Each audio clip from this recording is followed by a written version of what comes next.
Good afternoon, everyone. Thank you for joining us here for KREM 2 News First at 4. I'm Whitney Ward. It is officially summer, and it feels like it. Today is the longest day of the year. Maybe you're looking for a way to make the most of your evening. You could head over to the annual Spokane Summer Parkways event tonight. It starts at 6 this evening. 4 miles of the South Hill from Comstock Park to Manitou Park will be shut down for walkers, runners, cyclists, whoever. And like a lot of things, Summer Parkways has been kind of on a hiatus for the past few years because of COVID.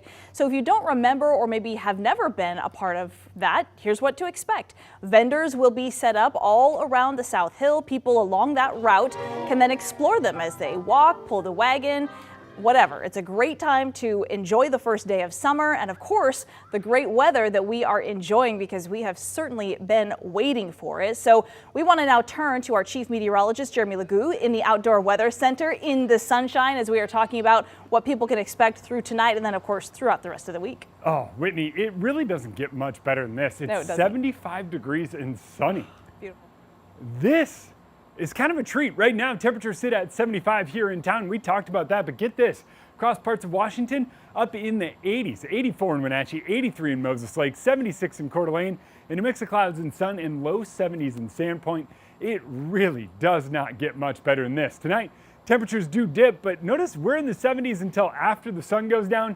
Sun officially sets around 9 p.m. tonight. Keep in mind, it is the longest day of the entire year. Tomorrow, hot. Our first 80-degree high of the year is likely. 81 here in Spokane, widespread 80s across eastern Washington, out near 90 in central Washington, and mid to upper 70s in North Idaho. It is going to be downright beautiful, downright gorgeous. It does not get much better than this. 81 Wednesday, a dip on Thursday, but we stay in the 70s, and then those temps climb even more as we head into the weekend coming up. I'll walk you through it in the full forecast. All right, Jeremy, thank you. Well, we have nationally recognized collegiate teams. We host state high school tournaments, but HoopFest organizers say we need to do even more to get younger kids involved in the thing that makes Spokane Hooptown, USA. Earlier today, basketball influencers came together to share the launch of a new league that is going to be focused on kids. KREM 2's Janelle Finch is joining us now live from the downtown HoopFest court to tell us how the league is making basketball even more accessible for more kids. Janelle? To expand on Spokane's Hooptown USA brand, local basketball officials say that more effort needs to be on reclaiming youth participation. Today, collegiate coaches, school officials, and HoopFest Executive Director Riley Stockton announced Hooptown Youth League LLC. Through this new league, a child's socioeconomic status, their skill level, or their ability to form a team won't matter. What will matter is if they love to play the game, and that will welcome them to register. The Hooptown Youth League LLC will give more kids a chance to play basketball. To do this, officials say the league will bring down barriers to access. This includes having kids play in school gyms to limit transportation needs, offering reduced costs to make it easier on parents, and allowing players to register as individuals so they don't need to worry about making a team. HoopFest Executive Director Riley Stockton says over the last 10 to 12 years, youth participation and teams have declined. He says the rise in entertainment and 2 years with reduced or no sports contributed to the decline, which leads to a league with a focus on Spokane's youth. All the best life lessons I've learned throughout my years have been through sports. How to win, how to lose. So if we can do a little bit to have more kids out there and playing and give access to people that maybe don't always have the access, that's huge for us.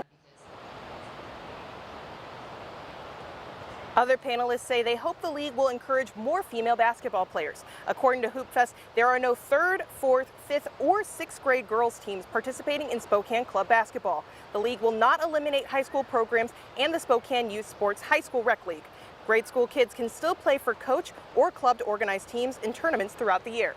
Spokane says that sponsors have already given $100,000 to kickstart the league. Stockton says there are a few details that still need to be worked out, like finding refs and coaches, possibly working in a scholarship program, as well as finalizing a budget. But the program is set to launch this fall, with registration beginning in early September.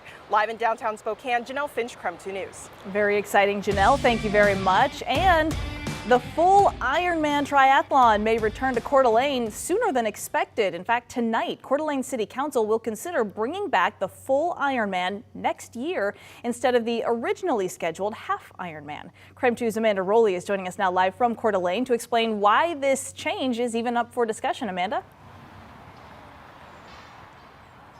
Hi, Whitney. Well, preparations are already underway for the half marathon going on here in Coeur d'Alene this Sunday. But although Ironman events previously hosted here in Coeur d'Alene, they've seen a recent decline in participation. But the demand for the return of the full Ironman has come back. Now tonight, City Council will decide whether to replace the half Ironman with the full triathlon next year. This is a proposed amendment to an agreement the city has with the World Triathlon Corporation and North Idaho Sports Commission. A city report on the proposed change says Coeur d'Alene is considered one of the most desirable locations for Ironman events. And that's why the World Triathlon Corporation believes a full Ironman next year will be very successful. That city staff report estimates the full Ironman will cost the city more than $36,000, but it suggests the event will generate even more revenue. That's why the Chamber of Commerce, Downtown Association, and local community supports the return of the full triathlon. As long as we're going to have an Ironman every year, which we seem to, either a full or a half, I'd go for the full, because the full gives us more income. Folks stay longer, so they spend more. The setup's the same. The course is the same, it's just twice as long, but to me it's a double benefit if we can have the full as opposed to the half Ironman. Now, the course for the full triathlon would remain the same, but ran twice. The duration of the event will also be much longer than the half. Now, Ironman started in Coeur d'Alene in 2003, and it was a huge hit. A half Ironman was added in 2016 and held again in 2017, along with a full Ironman race. Now, the city ended the contract for the full Ironman in 2017 due to a decline in participation of both athletes and volunteers. But of course, it did make that return last year. Now, we will track the update on what the city decides to do with this amendment. It will be discussing this proposal at its meeting tonight at 6. Reporting in Coeur d'Alene, Amanda Rowley, KREM 2 News. All right, Amanda, thank you very much. In the meantime, Spokane police are looking for the driver and vehicle that crashed through the doors of a Spokane business early this morning. It was an attempted burglary. Officers responded to an alarm at Laundryland on West Wellesley to find the business badly damaged. Take a look. Surveillance video from inside the building shows a Jeep crashing into the building before a man then got out. The man looked around for a bit before getting back in the Jeep and driving away.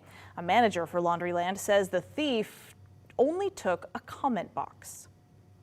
Very frustrated, especially since they only stole a little comment box. So all this damage is for nothing, literally for nothing. So it's going to cost a lot of money for us to get our store back to normal.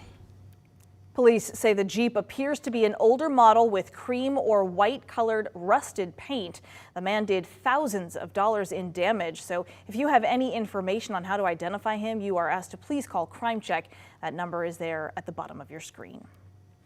Well, this afternoon in Pend Oreille County, Riley Hillstad was found guilty of second-degree murder, along with 5 other charges in connection to the death of Newport teenager Jason Fox. Fox was found dead in an isolated area near Newport in October of 2020. Court documents say his body was found 3 to 4 feet underground with his hands tied behind his back.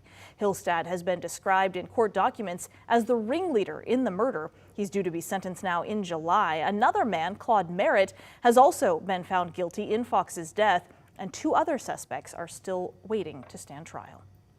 New information tonight on the shooting that killed 2 and left another person injured in Okanogan County yesterday. According to the sheriff's office, that shooting took place near Cape LaBelle Road near the town of Tenasket.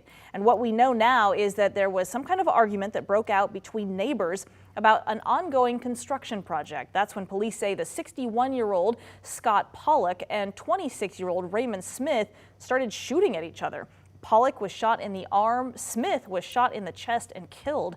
Police did a welfare check to the Smith home and found 56-year-old Kimberly Smith dead inside from apparent gunshot wounds as well. Pollock is now being treated at Harborview Medical Center in Seattle. The sheriff's office is still investigating. Well, a major traffic alert to tell you about now. Today, US 195 was closed for concrete panel replacements. Work began on a 10-mile stretch between the Cashup Flats Way station and the State Route 271 interchange. So traffic will be reduced to one lane. The work there is expected to last for about 3 days, and then it should start back up again next Monday. Drivers hoping to use State Route 27 as an alternate route between Spokane and Pullman can also expect delays, and that's because of an ongoing chip seal project.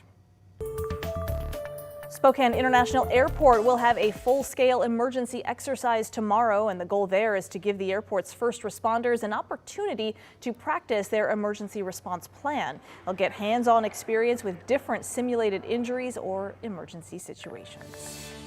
All right, coming up as we continue our Boomtown series here at KREM 2, a new high-rise could be coming to downtown Coeur d'Alene. What top officials know about the development so far.